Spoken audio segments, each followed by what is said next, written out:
Sans oublier tous ces chiards aux cheveux jaunes qui se disputent sans arrêt pour savoir qui va jouer avec quel jouet. Marianne sourit pour la première fois. Je vois le tableau.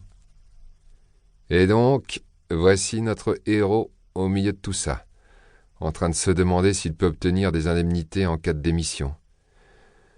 D'espérer que la chaude pisse ne fera pas parler d'elle cette semaine.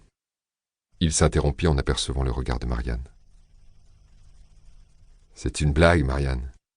Et puis l'un des maris sort de la maison en courant, une guitare autour du cou, comme une espèce de hippie, sauf qu'il est avocat. Il s'assied dans le sable et se met à chanter rien à foutre des petits billets verts. Et on frappe dans ses mains, on chante, on fait rebondir les gosses sur ses genoux. Elle opina, embarrassée par son ton cynique. À elle, la scène semblait plutôt attendrissante. Bordel! Quand ils se sont tous mis à chanter, je suis retourné dans la maison et je me suis assis dans une chambre à coucher, vide, pour fumer un joint et remercier ma putain de bonne étoile de m'avoir épargné cette pitoyable prison bourgeoise. Je comprends.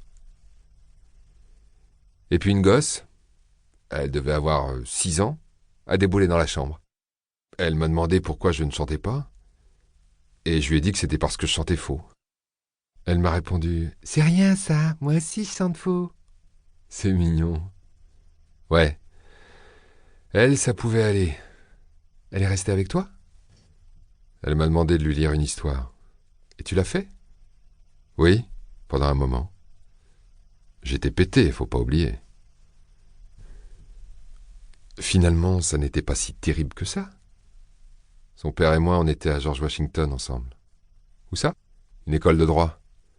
C'était celui qui n'avait rien à foutre des petits billets verts. Tu étais avocat? Le mégot devenait si court qu'il se brûla les doigts. Il le jeta à terre et l'écrasa. « Eh oui, soupira-t-il. Sauf que moi, je n'en avais réellement rien à foutre des petits billets verts. J'étais l'avocat gratos préféré de tout le monde. » Tu ne te faisais pas payer? Non, pas si le client était noir à Chicago, ou déserteur à Toronto, ou indien en Arizona, ou chicano à Los Angeles. Mais tu aurais pu... Je détestais le droit. Ce que j'aimais, c'était les causes.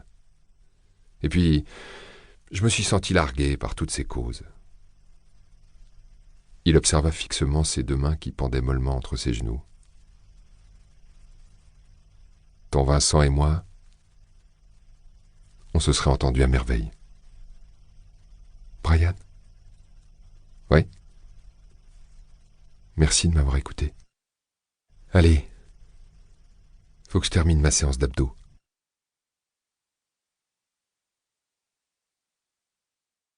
Paroles réconfortantes.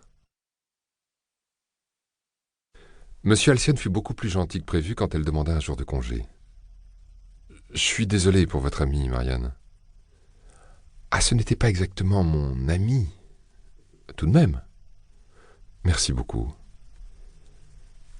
Ah, ce n'est pas facile de vivre dans l'Atlantide, n'est-ce pas? »« Pardon? »« Rien. Prenez votre temps. Je peux toujours faire appel à une intérimaire. » Elle était plus déprimée que jamais. Elle resta assise sur son sofa en osier, à grignoter et à regarder la baie.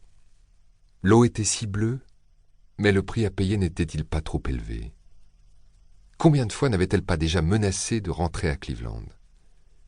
Combien de fois n'avait-elle pas senti l'appel du service familial en porcelaine et la maison à 2 étages, loin des pentes de ce beau volcan qu'était San Francisco? Cette impression d'être un colon sur la lune finirait-elle par cesser? Ou bien se réveillerait-elle un jour, vieille dame, chancelant sur Russian Hill, avec ses gants légèrement souillés, vêtue d'un manteau en tissu démodé, prolongeant son choix d'une unique côte d'agneau chez Marcel et Henri, expliquant au boucher ou au portier ou au contrôleur du tramway que d'un moment à l'autre, dès qu'elle aurait encaissé sa pension, dès que le temps s'améliorerait, dès qu'elle aurait trouvé une maison pour son chat, elle rentrerait à Cleveland? Sa sonnerie retentit. Elle ouvrit la porte, mais le visage de son visiteur était dissimulé derrière un énorme pot de chrysanthèmes jaunes. « Bonjour, Marianne. Norman?